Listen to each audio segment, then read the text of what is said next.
Live.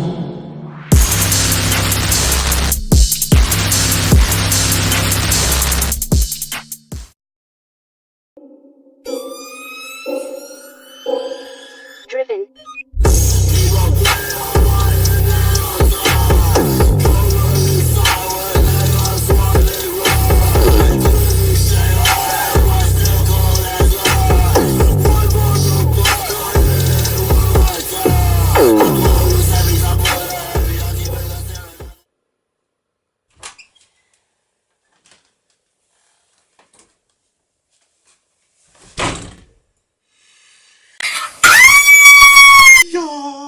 I kind of got some exciting shit to talk about. Okay, so I kind of have something that is kind of fun. We gonna get into this. Shout out Rise Mob, Rage, Gang. We in there. It's a gang sign. Don't do that. Today, I just want to talk on producers. Okay, we're gonna get into the Rage producer. If you make trap metal distortion beats, you know what I'm saying? Shout out to you. If you're getting into the scene and you want to start rapping and you need some, you need some hard beats that nobody really heard before, you want something custom, hit up some of these people I'm about to talk about. The song of the day will be in the description. It is in the description. Now you are going to talk to me. But anyway, the first thing I want to talk about, copying. Trying to be cool. The copying of beats. So is that necessarily a bad thing or a good thing? So let me break it down, and I'll be as brief as I can. One thing is beats, right? So you know the top producers kind of in the scene, right? I don't know all of them. So you have people like the Virus, he's been everywhere. Plurbs, shout out Plurbs. Like Warfill, that's kind of one of the ones I wanted to talk about. Fxkuto, Landfill, great one. People like that, you get what I'm talking about. So these producers kind of have this sound that's unique to them. But then people are upset with other producers coming on the scene kind of copy or influence from their sound. For example, Thrax, like I said earlier. And then you have people that make beats like him, like Young Bro and Mars Mission. And people kind of have a problem with that. A lot of people just don't like Thrax beats, but I'm not getting into that. Two, they think, Thrax kind of has issues with this, with other people doing his beats. And same thing with Virus, a lot of people in the scene just basically copy Virus beats. People copy Ronnie J beats, people copy, biggest one, like, well, not the biggest one, one of them, Warfill. He makes like this general sound of like rage like this. Warfill! Warfill.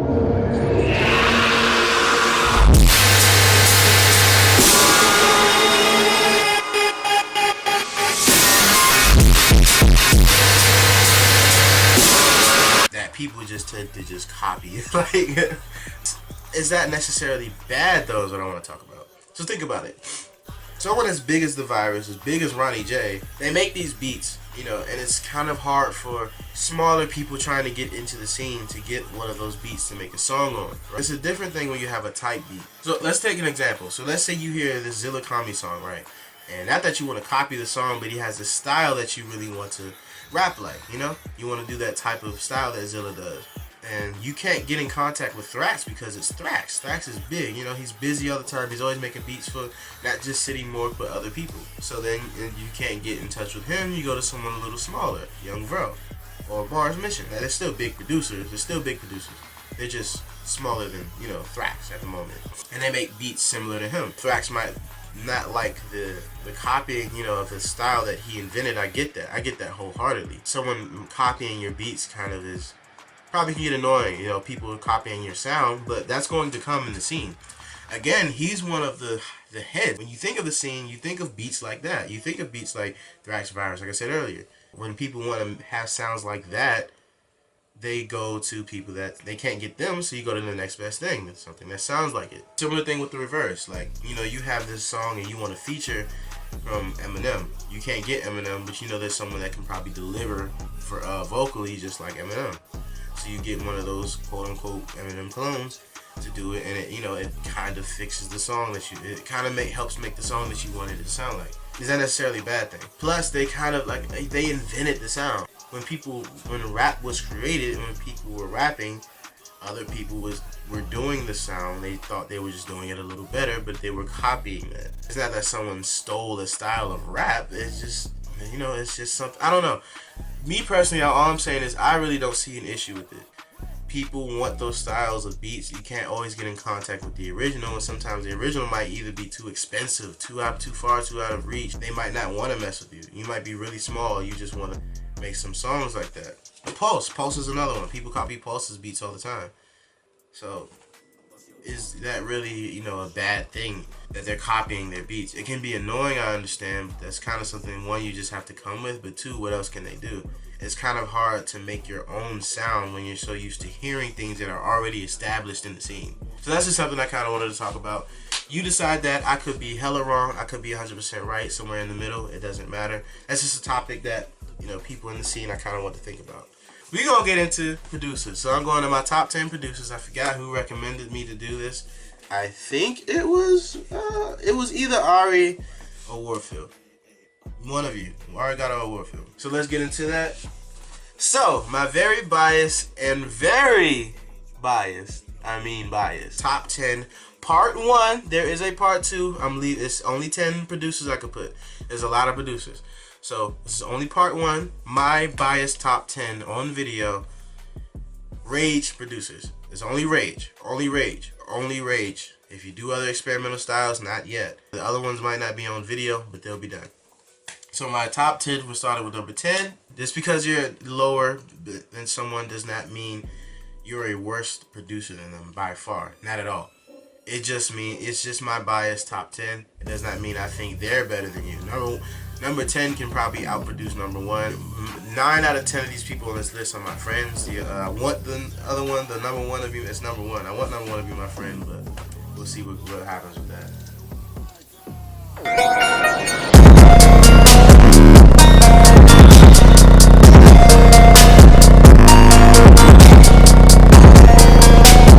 Rise.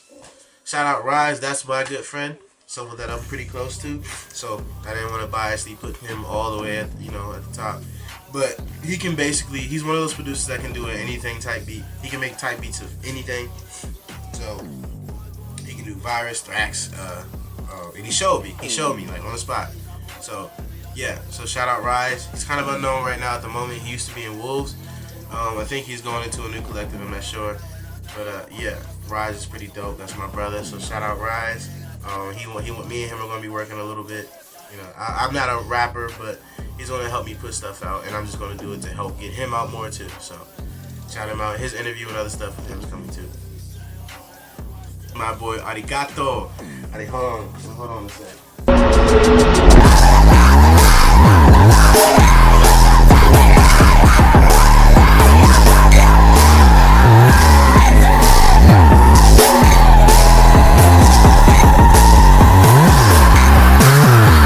Arigatou.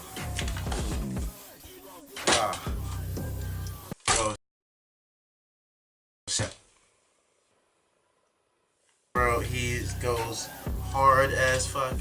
Arigatou goes crazy. Put the sword back. Can't find the tap. It's real. I got weapons, so any of y'all trying to get a problem,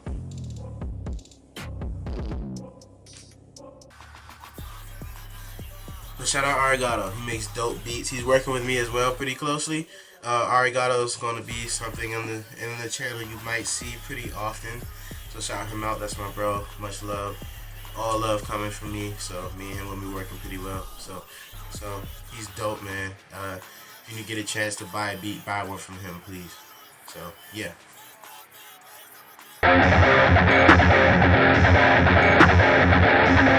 You think you know me?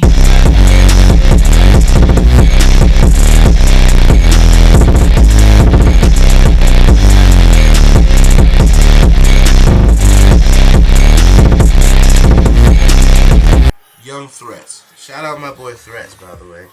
Threats goes hard. I think, if I'm not mistaken, he's in Point Blank or Rest. One of the two, maybe both. I don't know. But shout him out. The dude goes hard. Dude is dope. He can cook you up a nice beat if you want. So shout out my boy Young Threats. He goes crazy. So yeah, you'll be seeing him a lot too. You know, he's slowly growing, but he's growing. Not slowly. He's growing. You'll see him a lot. Shout out my boy. He can make dope, hard ass, distorted beats. The 808 choices that he uses are phenomenal. I wish I had that ear, but yes, that's him. So shout him out. Natec. So shout out Natec. He's a good friend of mine. Natec, shouts out to you, bro. Natec makes some fire beats, man. He makes like, shout out Helltrees, by the way. Shout out Ultra, everybody in Helltrees. Much love. Shout all of you out. Natec makes this like really different style of beat making that is unique to him. It's like when you hear it, you know it's a Natec beat. So, you know, it's really dope. I can't really explain that other than showing you.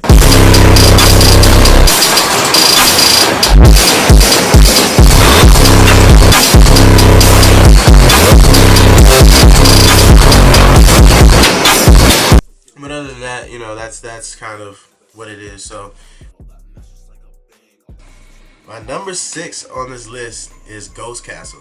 Now, I'm a little late on him. I found out about Ghost Castle on Seven's EP, his Damn Man EP. So he produced all of those tracks for Seven, and they went hard. So if you want an example, just look at that. Examples like this are from there. So shout out Ghost Castle. He makes some really distorted, really hard beats. If you want that gritty feel that make you like, you know, make like you tasted some booty cheeks, some unkempt booty. Make you go like this.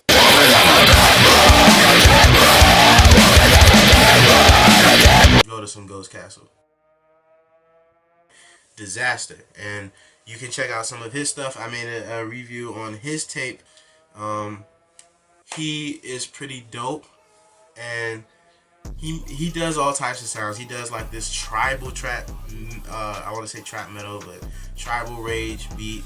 He does regular, like, he does like heavy metal inspired trap. It's like heavy metal sounds with a trap beat, trap drums to it. Echoing the rest directors when you get wrecked right through your chest, no left to see. Groove backs must do the best accordingly. No dusty bodies that retract the scene. Minus the serpents, one thing is certain, humans are worthless fuck. Minus a serpent, one thing is certain, humans are worthless fuck. So he does that. He does this, it's really, he goes so hard. So shout out Disvstxr. Disvstxr goes crazy. Much love to him. Yeah, he's one of my homies too. Interview coming with him too. I gotta get things together. But yeah, shout him out. If you're really into that metal stuff, like actual metal besides the trap, more so than trap, look at some Disvstxr type song. My boy Warfill. You've heard a Warfill beat if you're in the scene. Just be real. Everyone wants to copy his like drowned out rage style like this. Warfill.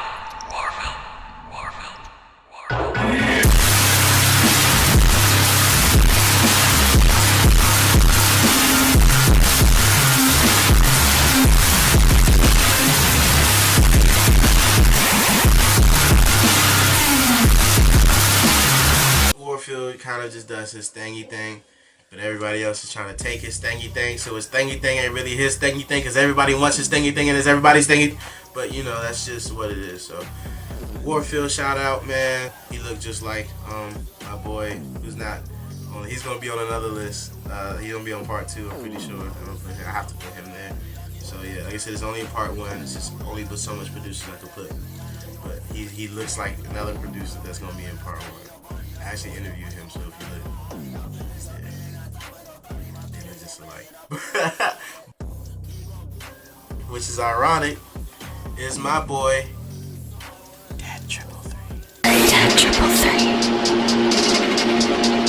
You is a bitch, you is a op. I fucking pull up and I pop with the Glock. Break your neck, karate chop. Bust out the coupe and watch the bodies drop. Break me from these fucking chains. Trapped in hell and you are to blame. We in your house, we in your place. We got the C4 below, we don't save. Dead 333. But shout out to him, man. He's dope, obviously. If you don't know him, you should get to know him. Know him? Okay. Alright. So shout him out, man. He's dope. Makes some hard beats. He can do Ronnie J type beats, any type of beat that you can think of. He's done it. So shout out my boy Dead 333. Top 3, by the way, and no one's in America. Step your fucking game up, American producers.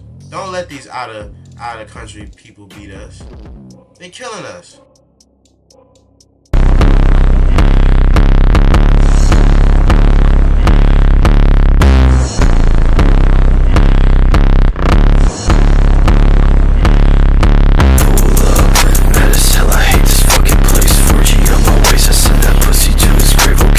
Plurbs! Shout out Plurbs.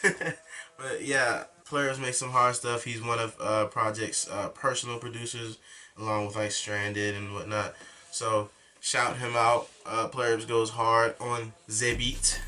He goes hard on the beat. Okay. So yeah. Plurbs. His beat kit is crazy. He went crazy. I got a chance to get a hold of it. It actually made my beat making a little better because like some of his sounds are like already like mixed, sort of like his 808s and whatnot. So like that's how they're supposed to sound. I didn't really have to do any tuning, but that's so it kind of, so when I use other kits or try to make something like I'm like, okay, I have to make it more so sound like this. So he's a legendary producer. He has a project coming that he's producing for somebody big. I won't say just yet. You'll see when it comes out. So shout him out. That's big bro. And lastly, which should not be a fucking surprise, is number 1, The Virus and the Antidote.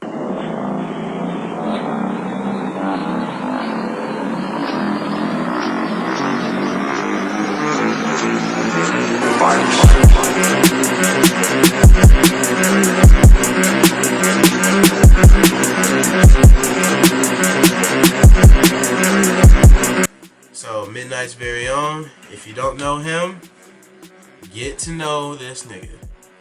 The Virus and the Antidote. He produced Rest in Peace by Bones. He produced Naughty Bastard for XXXTentacion. He produced so many things that when you think of the scene, the trap metal, ragecore, whatever screamo trap fucking scene, The Virus and the Antidote is literally the producer to go to, along with a few others. So like, he's the head. Like when you think of legends, you think of people that founded the sound. He's one of them. So he's a living legend. In a way, he's still underrated, but I think he likes to be like that. But The Virus, yeah, if you don't know him and know his impact. He's on my documentary to the part where I talk about Midnight Society. I mentioned him multiple times. So shout out The Virus. That's the only one like I said, I'm not really friends with. I don't know yet, but I would love to get to know him. So maybe by the end of this, I will be friends. You never know.